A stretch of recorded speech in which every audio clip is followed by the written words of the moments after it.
So first of all, thank you very much for having me here. I'm going to tell you something about the next-gen connected mobility from the Accenture's point of view, and especially the impact of 5G and FRMCS from our point of view. We really think it is a game changer for mobility and especially railway. And we really think it will define the future of it and also will do both, really help to make it more acceptable, more reliable, higher capacity, but also, and this is also a very important topic, much higher client experience. So for us, really, this is a momentum of change, a momentum of transformation.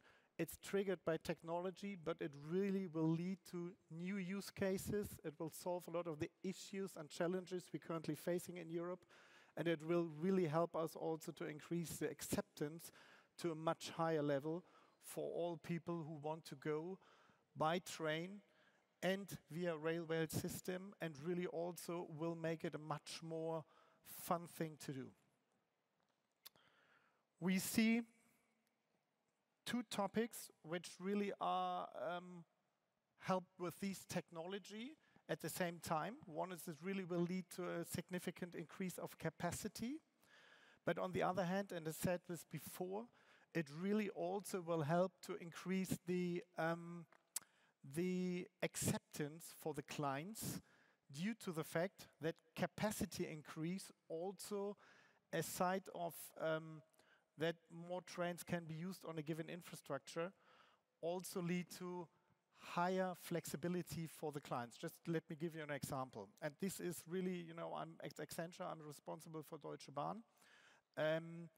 And Deutsche Bahn, the last 20 years, went to a lot of changes and different ideas, and now we really are facing the situation that there are huge investment needed, and those investments are also done together with modernizing the current rail system, which leads really to a complete new experience and also to complete new approaches that we can take here. The capacity, just to give you an example, either you can increase capacity by building new rails, or you can increase capacity by use more of the existing rails with having more trains on that. And the interesting thing, and this is the idea of the Deutschlandtakt, which was introduced a couple of years ago as something, as a target to achieve for Deutsche Bahn, means that every city in Germany, every of the bigger cities, is connected with a direct connection every 30 minutes. And therefore, the capacity also increased significantly the client experience or the customer experience, because it's a difference if I have to wait 1.5 hours or 2 hours or an hour for a train, or if I just go to a train station and can enter a train to get to the designation I really want to go, to the destination I want to go. And therefore, there's a close connection between the client experience and also the capacity. And of course, with the new technology, also a big lever is to increase the reliability. To be open and honest, I can't really resist to comment the discussion we had here on stage before my keynote. In 2016, I flew around about 100 times to France.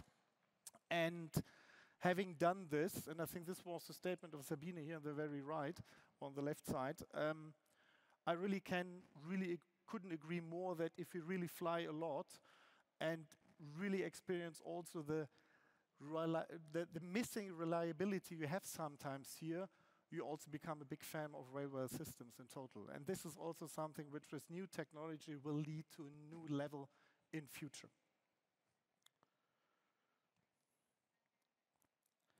5G is the enablement for FRMCS. And this is also the enablement for a lot of new technologies like ETCS and others, automatic train operations, and so on and so on. 5G is a mobile network which increases the capacity in several dimensions. One dimension, which is very important, is the bandwidth. So how many data you can put through the line at the same time, or the virtual line, as it's a mobile connection. The next topic is how many devices you can really run at the same time over a tower. And then, this is very important, especially for everything what you want to do real time, is the latency. So how long does it take from sending to receiving data, and what's the time in between? And this is especially very important for real-time operations, because if you have a too long reaction time, then it's not real-time anymore, and then it's not working around. I worked formerly in the automotive industry, and 5G was a bit of a game changer there for autonomous driving. But 5G is not big enough for that, because you have too many cars, especially in cities, for example. So to really run all of those cars over 5G line or connection, it's too big. And what you also have this situation, as you really have a lot of compute power you need, with those lines, you want to put the compute power in the network, not in the car. But this is probably for autonomous driving, for cars, not sufficient as a technology yet. So there are solutions out there, but they are very much sophisticated. In railway, it is a bit different. Due to the fact that you have more of a controlled system, as trains usually run on rails, and you have not so many participants in the systems, 5G is already enabling, with these given standards and with the given specifications, everything what you need to implement automated train operations in future. There are already several examples in closed systems for automatic train operations, but what's really interesting for Europe is how to come automated train operations across long distance. And this is for several reasons. And one reason is very much also that, especially in Germany, we run out of Lokführer. So the people who really run the train are not available so much anymore. And this is something which digitalization, and this all falls under digitalization, is one of the key drivers here to really also cover the issues of the lack of qualified employees. And this will become more and more on topic. We already can see this in Germany in several areas, and I'm pretty positive somewhere else in Europe as well. And therefore, those enablement layers are really helping us, the society, to overcome the situation, and also with automated approaches, have a higher productivity with less people. And this is not due to take away job, but this is also, and this is mainly at the very moment, to really handle the challenge of lack of qualified people. And therefore, this is also leading technology which will help all of us to keep the systems running. Just some more specifics. As said, we currently have a GSM-R very much in the field, up and running. And just if you look at the factors, it is much higher. 5G has a much higher bandwidth, much higher or much shorter latency, and much more devices at the same time. And this really helps for several reasons. This helps, at the one hand, to run more trains, but this also helps in regards of IoT, Internet of Things, to connect more devices in a network. So sensors on the rails, sensors in the trains, to really be prepared for maintenance approaches and so ever. And this is an enablement which you have with 5G as a layer. Just to give you some figures, GSM-R currently supports 100 to 200 devices per square kilometers, while 5G supports up to 1 million devices per square kilometer. And this is really a huge difference, which also gives you an implication or an insight of how powerful this technology is and how powerful the technology at all, or the technical development was in the last 20 years. Also to mention here is edge computing. To really achieve this low latency, you need to put compute power, so really where the calculating is done, in the network itself, so close to the towers. And with this approach, and this is also what this is allowed by this technology, you are enabled to really achieve those low reaction times, this low latency, which you need for example, automated train control, automated train operations. Another topic which is unique to 5G, which we already know from fixed landlines, is the software-defined network. So 5G is the only network, or the only network generation of mobile networks, which can be sliced software-wise. So you have a bandwidth of, let's say, 1 megabit or 2 megabit or 100 megabit, whatever. You can really isolate a certain bandwidth out of that to a certain application. This is not possible with LTE, but this is possible with 5G, which also allows to isolate bandwidth and guarantee bandwidth for certain operational duties, which are also essential, for example, for automated train control, for ETSC, level 3, and so on. And therefore, this is also a key changer or changing element for enablement of new technologies.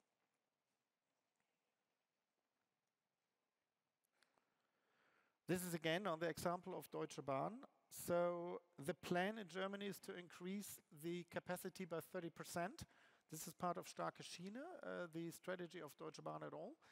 And out of the 30% capacity increase, 15% will be achieved by rebuilding rails or build new rails. We have lost in Germany 1/3 of our rail system in the last 20 to 30 years. So the question is now how to come back and really fresh up old tracks we had in the past. And there's a lot of construction going on in Germany for modernization, but also building new tracks, high-speed tracks, and so on. The other 15% out of 100% capacity, or 50% of the capacity increase, will be done with digitalization, which really means you have the existing rails and you put more trains on that. For that, you need new standards like ETSC, which also allows you to have these moving blocks. Currently, you need these fixed blocks where train just is allowed to ride alone in there, and they're really fixed, they don't move. But with this new technology, you have the potential to make these blocks where the trains are allowed to drive in smaller, and also make them flexible moving, which gives a complete bigger opportunity for running number of trains on your existing infrastructure. And this is also part of FRMCS and ETSC. 5G, again, is one of the enabling layer for this, one of the most important enablement layer for that. And this is also something which will really help the capacity by around about 9%. Another one is intelligent capacity management at all, where I think there's also quite room for improvement at the very moment. But trusting-wise, you can see just with digitalization, there's really a significant portion of capacity increase potential, and this will happen in the next couple of years. Let's move to the other side of the cake, which is the client experience. What we will see, and there 5G is also an enabler, we will see as part of these software-defined solutions where we have one device which you can do a lot of things at the same time with, and also a lot of processes at the same time, and they are really defined by devices. Just to give an example, my mobile phone here, I can have a phone with, but I also see the slides here. And this is a very simple example how you software-defined enable devices to do more things. This is something which we will also see on both ends. We will see it in the network. So the 5G network gives the potential to run FRMCS and in-car entertainment on the same infrastructure, and you divide it software-defined. So you do not have to do twice the investments in a network for train operations and in the network for in-car entertainment and in-car wireless connection, you can run it on the same infrastructure, which gives you much lower costs without any service disruption. And this is absolutely key changer. And this is the element of the network itself, and you have the same situation on the devices. And this is a bit what I want to like to show here with these slides. So in the ticketing, we will come there, and Gen AI and other technologies will play a significant role in future here. Currently, it's still an issue in regards of data usage, data privacy, so this is a bit what limits us currently, but I'm pretty positive this will be overcome. We will get much more intelligent solutions for me as a user of the trains to get information how to get the best way from A to B. And this is something where, and the technology is already there, where I just can work with voice recognition and get also verbally the input, how I should travel, and I don't really have to read it. Of course, I can read it, but I also can do it in a dialogue, like I go in a travel agency.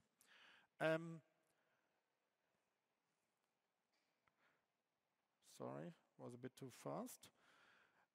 Next topic is station service. What we already see in automotive, and this will definitely also become a part of railway systems.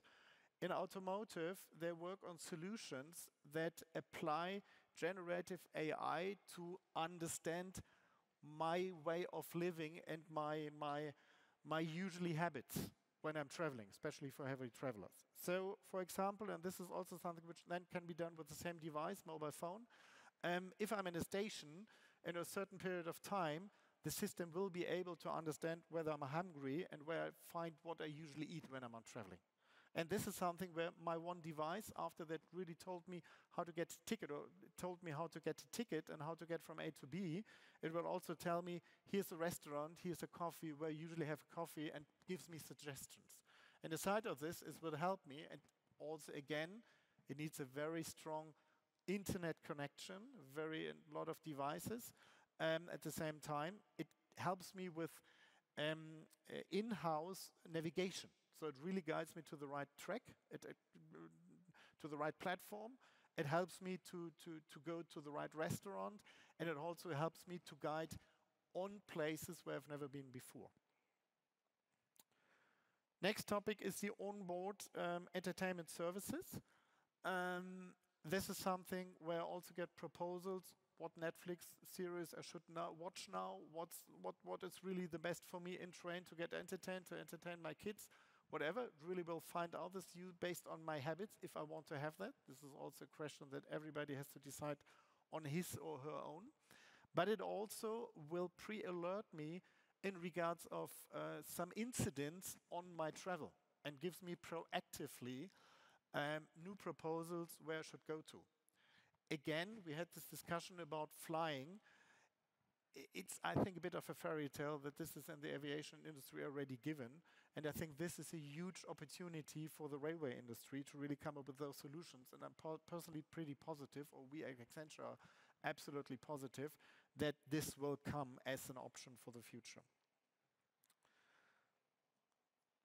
And then the question of the last mile, and this is a mobile or mobility concept which is not very new. Despite of that, the providers like Deutsche Bahn, SBB, ÖBB give me opportunities to rent a car or a bicycle or go by bus, whatever. The system proactively provides me solutions or proposals how to get to my final destination. And this also really makes for me the journey complete, and also increases the ease of use dramatically, because I just need, in the ideal world, one application which is connected and really guides me through all of what I need on my journey. Software-defined infrastructure, we discussed it or said something about it. One device for everything. I think it will be the mobile phone also in future. Seamless and stable, software-defined on a stable infrastructure, which is proven will have very much. And this will really help us to go to the next-gen connected mobility, and really will lead to a transition and transformation for all of us, and really will help us really to get a much more sustainable, better way of traveling. Thank you very much.